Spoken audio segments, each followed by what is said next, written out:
Hi friends, welcome to Shaan baby foods. 6 ತಿಂಗಳ ಮೇಲ್ಪಟ್ಟ ಮಕ್ಕಳಿಗೆ ಹೆಲ್ತಿಯಾಗಿ ವೆಯ್ಟ್ ಗೇನ್ ಮಾಡುವಂಥ ಒಂದು ರೆಸಿಪಿನ ತಿಳಿಸ್ಕೊಡ್ತಾ ಇದ್ದೀನಿ.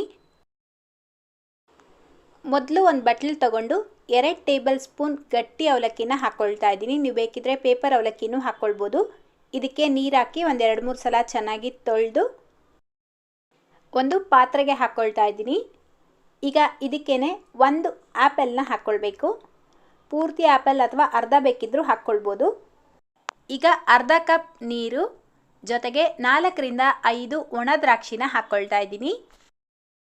ನೀವು ಇದ್ರ ಜೊತೆಗೆ ಖರ್ಜೂರ ಇದ್ದರೂ ಹಾಕ್ಕೊಳ್ಬೋದು.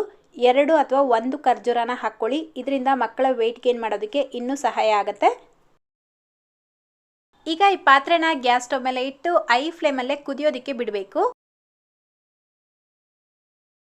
ನೋಡಿ, ಈ ರೀತಿ ಕುದಿ ಬಂದ ತಕ್ಷಣ ಒಂದ್ಸಲ ಮಿಕ್ಸ್ ಮಾಡಿಬಿಟ್ಟು ಒಂದು ಲಿಡ್ನ ಕ್ಲೋಸ್ ಮಾಡಿ ಲೋ ಫ್ಲೇಮ್ನಲ್ಲೇ 10 ನಿಮಿಷ ಬೇಯಿಸ್ಕೊಳ್ಬೇಕು.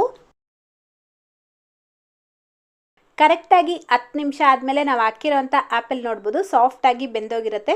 ಇದರ ಜೊತೆಗೇನೆ ಈಗ 1 ಬಾಳೆಹಣ್ಣು ಹಾಕ್ಕೊಳ್ಬೇಕು. ಏಲಕ್ಕಿ ಬಾಳೆನಾದರೆ 1 ಹಾಕ್ಕೊಳ್ಳಿ, ಪಚ್ಚ ಬಾಳೆನಾದರೆ ಅರ್ಧ ಹಾಕ್ಕೊಳ್ಬೇಕು. ಜಸ್ಟ್ ಒಂದ್ಸಲ ಮಿಕ್ಸ್ ಮಾಡಿಬಿಟ್ಟು ಗ್ಯಾಸ್ ಫ್ಲೇಮ್ನ ಆಫ್ ಮಾಡಿಕೊಂಡು ಇದನ್ನು ಚೆನ್ನಾಗಿ ಈ ರೀತಿ ಮ್ಯಾಶರ್ ತೊಗೊಂಡು ಮ್ಯಾಶ್ ಮಾಡ್ಕೊಳ್ಬೇಕು.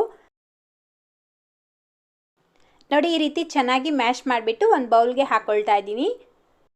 ಇದು ಪೂರ್ತಿಯಾಗಿ ತಣ್ಣಗಾದ್ಮೇಲೆ ನೀವು ಬೇಕಿದ್ರೆ ಫಾರ್ಮುಲಾ ಮಿಲ್ಕ್ನ ಮಿಕ್ಸ್ ಮಾಡಿಬಿಟ್ಟು ಪಾಪುಗೆ ತಿನ್ನಿಸ್ಬೋದು, ಅಥವಾ ನಾರ್ಮಲ್ ಕೌ ಮಿಲ್ಕ್ ಬೇಕಿದ್ರೂ ಯೂಸ್ ಮಾಡ್ಬೋದು. ಆದರೆ 1 ವರ್ಷ ಒಳಗಡೆ ಇರುವಂಥ ಮಕ್ಕಳಿಗೆ ಕೌ ಮಿಲ್ಕ್ ಯೂಸ್ ಮಾಡಬೇಡಿ. ಈ ರೀತಿ ಮ್ಯಾಶ್ ಮಾಡಿ ತಿನ್ನಿಸಿದ್ರೆ ಕೆಲವೊಂದು ಮಕ್ಕಳು ತಿನ್ನೋದಿಲ್ಲ. ಅಂಥವ್ರಿಗೆ ನೀವು ಬೇಕಿದ್ರೆ ಪೂರ್ತಿಯಾಗಿ ತಣ್ಣಗಾದ್ಮೇಲೆ ಒಂದು ಬ್ಲೆಂಡರ್ ಜಾರ್ಗೆ ಹಾಕಿ ನುಣ್ಣಗೆ ಪೇಸ್ಟ್ ಮಾಡಿ ಬೇಕಿದ್ರೂ ತಿನ್ನಿಸ್ಬೋದು. ಇದನ್ನು ತಿನ್ನಿಸೋ ಹಾಗಿದ್ರೆ ಬೆಳಗ್ಗೆ ಅಥವಾ ಮಧ್ಯಾಹ್ನ ಟೈಮಲ್ಲಿ ತಿನ್ನಿಸಿ, ದಿನದಲ್ಲಿ 1 ಸಲ ತಿನ್ನಿಸಿದ್ರೆ ಸಾಕು. ಸೊ ಇವತ್ತಿನ ವಿಡಿಯೋ ಇಷ್ಟ ಆಗಿದ್ರೆ ಪ್ಲೀಸ್ ಲೈಕ್, ಶೇರ್ ಮಾಡೋದನ್ನು ಮರಿಬೇಡಿ.